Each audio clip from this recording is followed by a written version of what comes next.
If you know in the pit of your stomach that you are destined for success and amazing things in this life, you're in the right place and you're in the right season, because it's coming into autumn, and autumn is the perfect season to really knuckle down on our productivity and our routines and really start working towards our dream lives. It can be so hard in the summertime to actually stay focused and stay on track with our goals, and I know for a lot of you guys that you probably have fallen off track a little bit, potentially maybe overindulged and gone out quite a lot over the summer, and that can make us feel really shit. When we know that we're working towards big things in our life, we feel like when we do these things, when we indulge in pleasure and joy, we feel like we're falling so far behind. And while that's not true, I know what you mean. I understand that feeling because I also get that feeling. It's like a guilt whenever I do anything enjoyable, because I know that there's just so much that I need to do. So if you're anything like that, honestly, me too. So when we think about productivity, I feel like the first thing that comes to mind is planning and organization, time management, and all of that kind of stuff, which is, yes, definitely a part of productivity,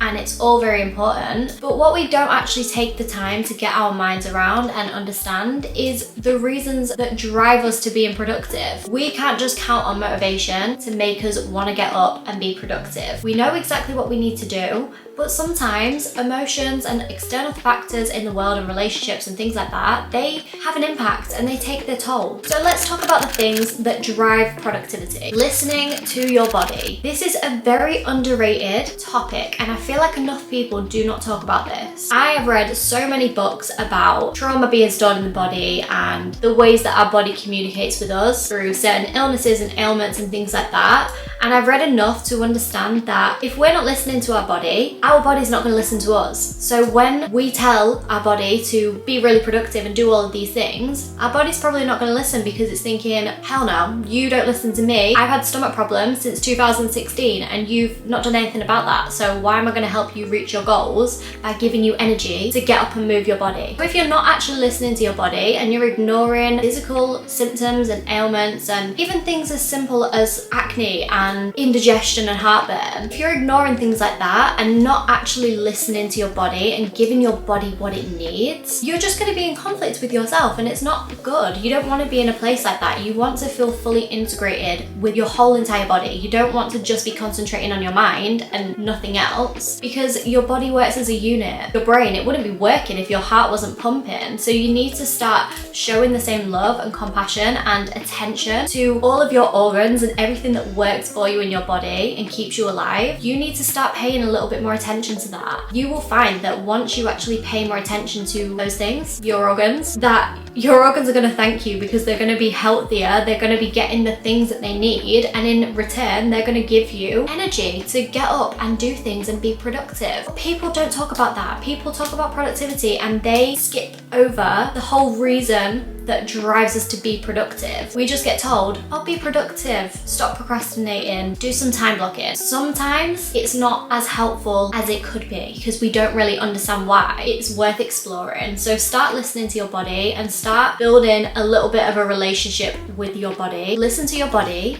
and your body will thank you. So you've listened to your body, that's great. But are you listening to your mind? Do you have a daily journal practice or a daily mindfulness practice of some sort? I remember when I first started learning about journaling and things like that, I always did keep a diary, but I just did it sort of like, oh, today I woke up and I brushed my teeth, and basically like the Rebecca Black Friday song, the innermost thoughts of my child brain. But I never truly got too deep with my emotions. I kind of would vent and say like how much I hated my brother. I wouldn't ever get that deep. So when I first came about journaling and shadow work and things like that, I kind of thought, well, I don't get it. I don't get how that would even help. All I'm doing is just talking and I can just think about it in my brain, and surely that's the same thing. No.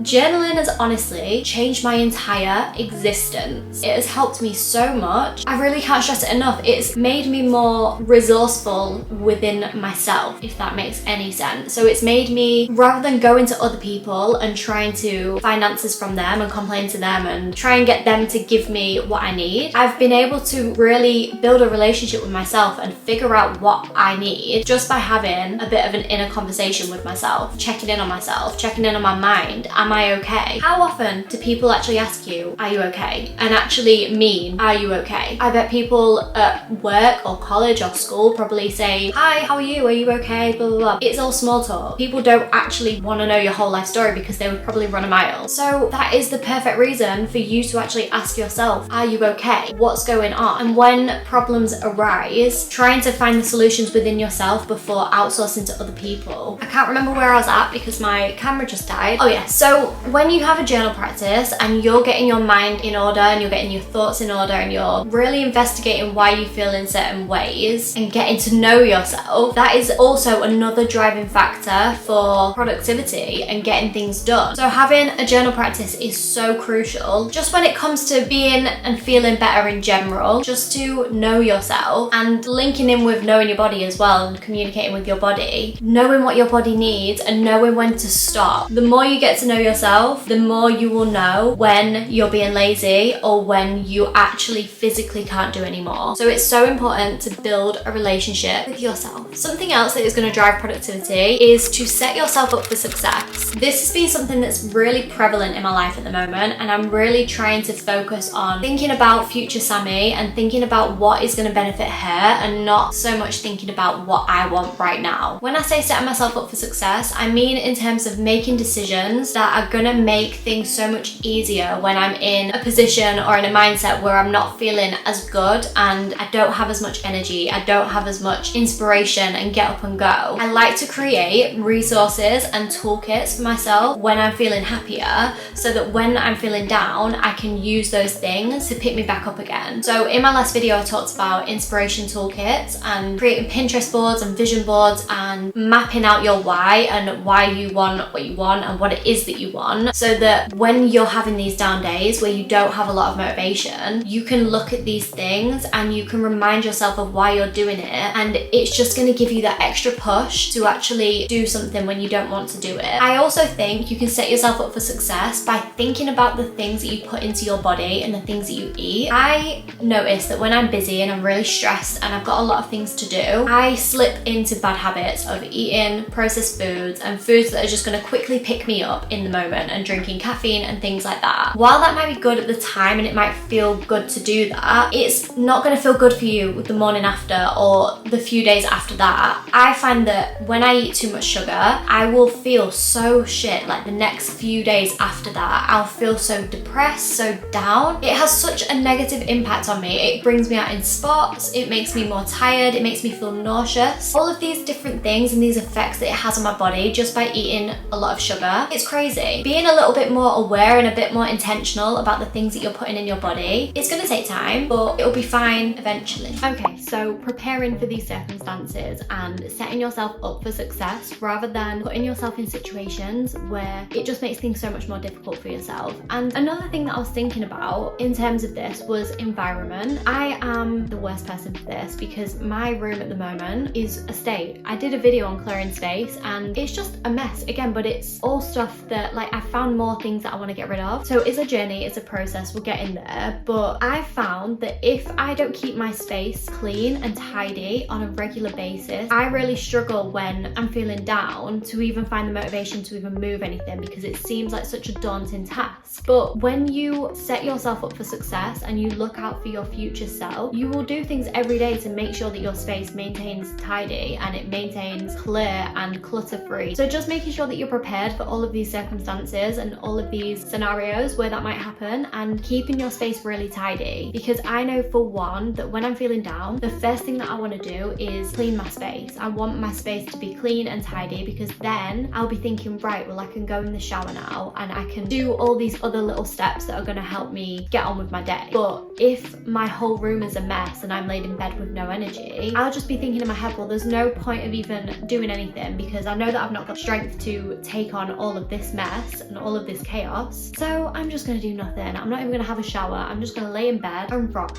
all day. That's fine from time to time, but I'm telling you, this is not what we want to be doing going forward. We want to be proactive about our lives and we want to be setting ourselves up for success and putting putting ourselves in the best position possible to be productive when we need to be. So now we've discussed some things that actually drive productivity, I want to talk more about the practical things that I do to be productive and to organize my time well in a time of my life where I am working a lot, I'm very, very busy, but I still want to make time for joy and happiness. First things first, having a calendar or having like a diary where you can keep a log of everything. This one's amazing. I've shown this in a video before. It's so good. It's from Amazon. It's just great. It's got sections at the beginning to sort of, this is called awareness and self-discovery, my vision, and you can write down all your dreams and your goals and everything like that. But this is the bit that we are focusing on. Having a planner or a journal or calendar that has something, I don't even know if you can see it.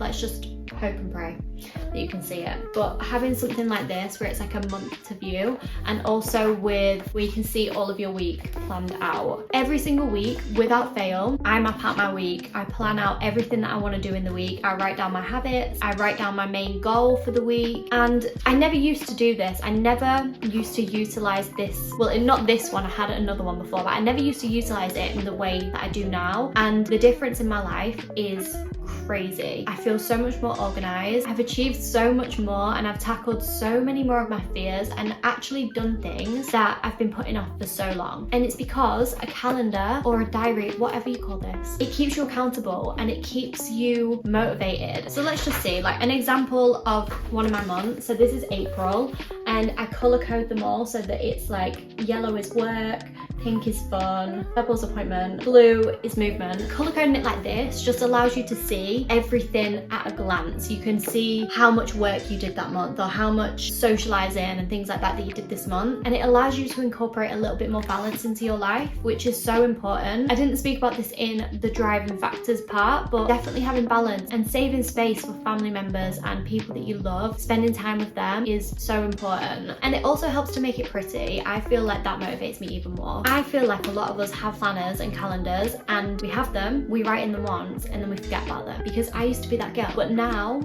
I think it's because it's so pretty. I love it. It's so luscious and luxurious that I just want to write in it, and I get excited to do my little highlighting. It's therapeutic for me. So having a calendar is very important.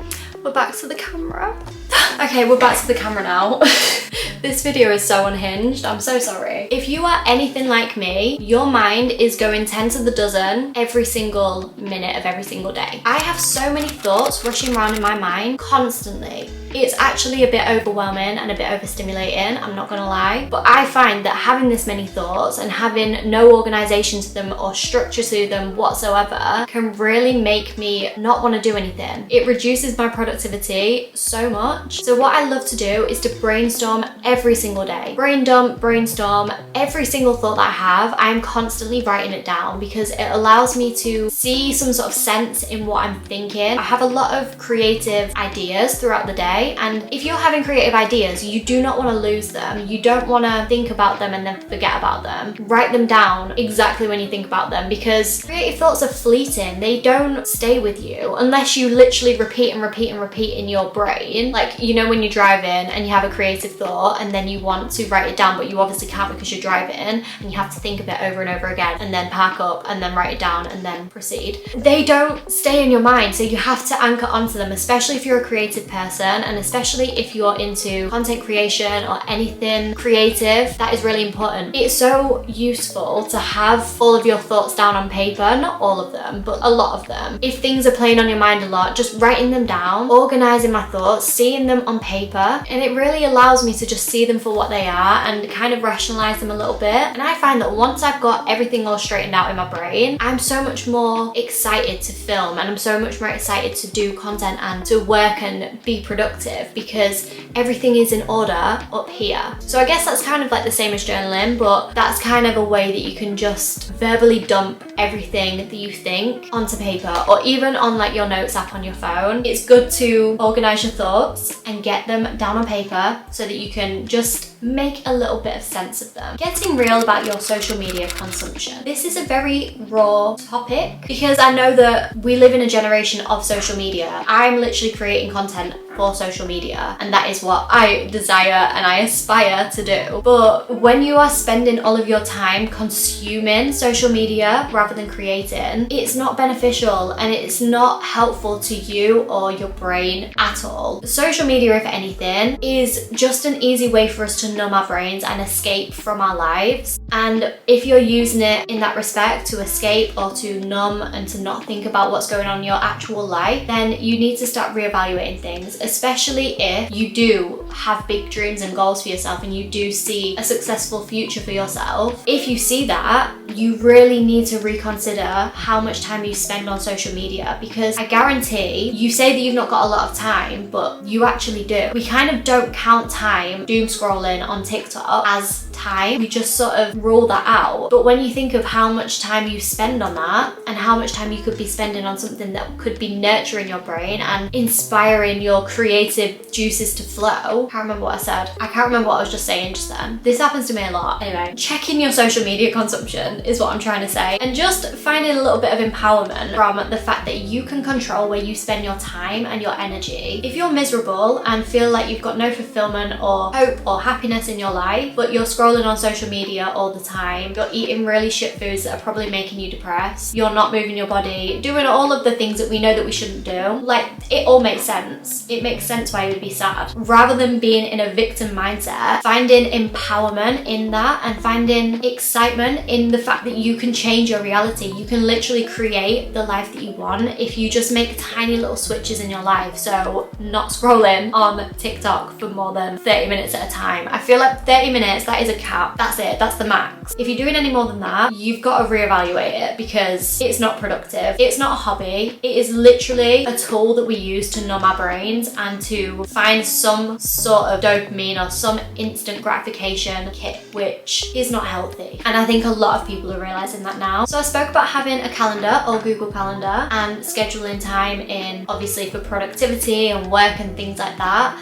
But it is equally important for you to schedule in time for joy and time for relaxation, because if you're a busy girl, you will know that when you have so much to do, having free time, you feel like you should be doing things in your free time because you've kind of got no structure to your free time, if you know what I mean. If you actually schedule in time to do certain hobbies, time to sit and read a book, time to sit and paint, time to watch Gilmore Girls, time to do things that you love, you will feel a lot better about that. You will feel justified in doing that. And I know that that sounds really bad and that shouldn't be the case, but it kind of is. We do feel guilty when we're not being productive, when we've got big dreams and goals to be chasing. So making a point of scheduling in intentional joy that isn't social media, we've already spoken about this, but more so things that nurture you and your inner child and just make you feel happy and fulfilled. Sometimes watching your favorite cartoon from your childhood is just the most healing thing that you can do.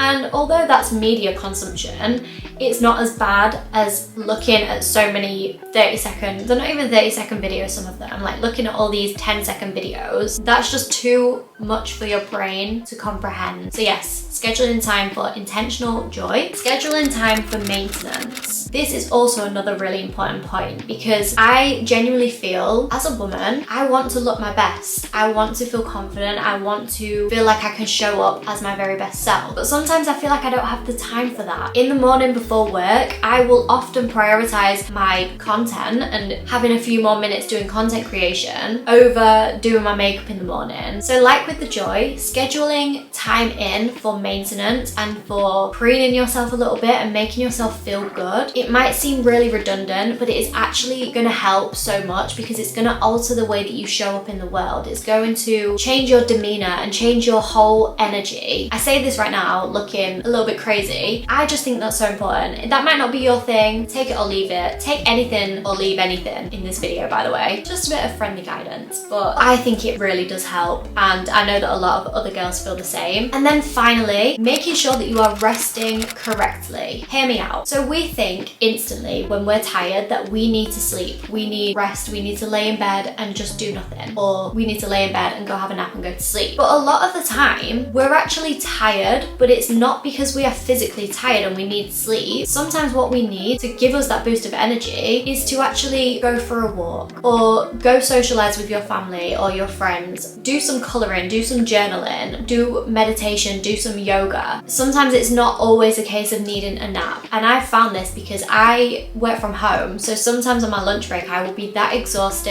and I think, oh, I'll just have a nap on my lunch break. I'll have a 20-minute power nap. And what happens is that I will wake up after 20 minutes and I'll feel so much more tired. I'll feel even worse than I did before. And I never realized that it was because that wasn't the rest that I needed in that moment. I probably needed to go outside and get some fresh air, or I needed to go for a walk and move my body. Rest doesn't always equal doing nothing or laying in bed and going to sleep. Rest can be all different kinds of things. So those were all the practical tips that I have implemented in my life that have helped me become so much more productive and helped me manage my time so much better so that I can have a balance between enjoying my life and also working towards my dream life and all of my goals and things like that. There are going to be seasons in your life where you're working a lot more, and I feel like I'm definitely in that season right now. But what I've realized recently is that I am no good to anybody. I'm no good on camera if I am not pouring into my own cup. My energy is not going to be right if I am not allowing myself to do the things that bring me joy. And it's the exact same with you. Your energy is not going to be the same if you just constantly work yourself into the ground. You're going to show up in a way that is so unbeneficial to yourself and to everyone else in the world. So using these tips in your life is just going to help you massively. These things have helped me so much, and I really felt compelled to share these with you going into the fall time so that we can really just knuckle down, get in our empowerment era, but also just enjoying life and embracing the present moment, because that is ultimately all we have.